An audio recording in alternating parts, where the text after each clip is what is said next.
menceritakan salah satu legenda Nusantara yang berjudul Asal Usul Cianjur.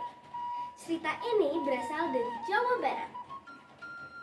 Pada zaman dahulu kala, di sebuah desa di Jawa Barat, hiduplah seorang tuan tanah yang kaya raya.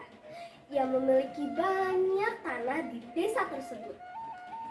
Namun, tuan tanah itu sangat kikir dan pelit. Ia tidak mau membagikan sebagian hartanya kepada orang yang membutuhkan. Maka dari itu, warga-warga desa menjulukinya dengan nama Pak Kikir. Hingga akhirnya musim hujan pun tiba yang menandakan musim tanam. Pak Kikir mengajak seluruh warga desa untuk datang dan mengadakan kenduri di rumahnya. Namun, Pak Kikir hanya menyediakan sedikit makanan saat itu. Dan itu pun tidak layak untuk disajikan. Tiba-tiba datang seorang nenek-nenek ke rumah Pak Kikir. Ia meminta serantang beras.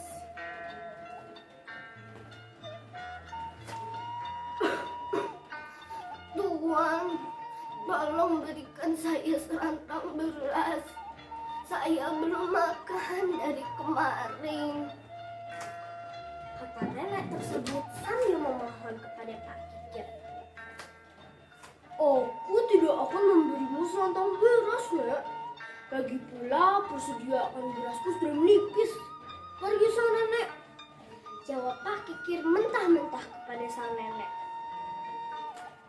Sang nenek pun pergi dengan sedih dan kecewa. Ternyata anak dari Pak Kikir mendengarkan pembicaraan dengan sang ayah dan sang nenek. Ia pun mengikuti nenek itu berjalan dan memberinya serantang beras. Ini Nek, serantang beras untukmu, kata sang anak. Terima kasih Nak, kamu sangat baik.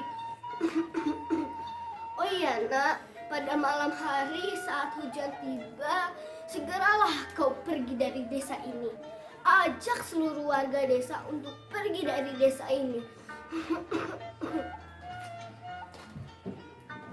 kata sang nenek. Lalu nenek itu pun berlalu. Pada malam harinya, benar kata sang nenek, hujan pun mulai turun dengan derasnya. Anak Pak Kikir mengajak seluruh warga desa untuk pergi dari desa itu. Namun saat sang anak mengajak Pak Kikir enggan mengikutinya. Aku tidak akan pergi dari desa ini. Aku akan menjaga harta dan bendaku dan aku akan tetap di sini, kata Pak Kikir menolak permintaan sang anak. Lama-kelamaan, air pun mulai naik dan menenggelamkan seluruh desa tersebut.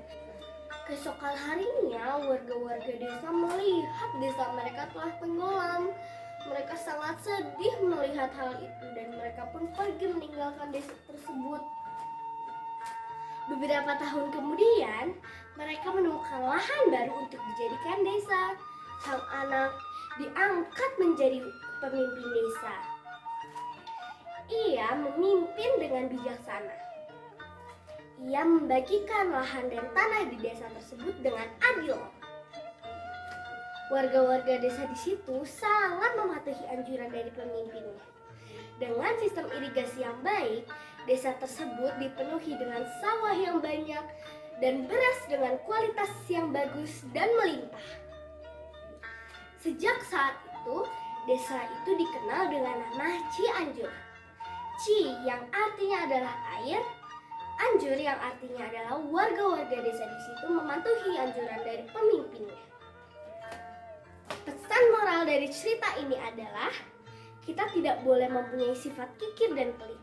Kita harus baik, dermawan, dan bijaksana. Oh ya, kita sebagai pelajar juga harus mematuhi anjuran dari guru-guru kita. Sekian legenda Nusantara yang berjudul Asal Usul Cianjur dari saya. Terima kasih.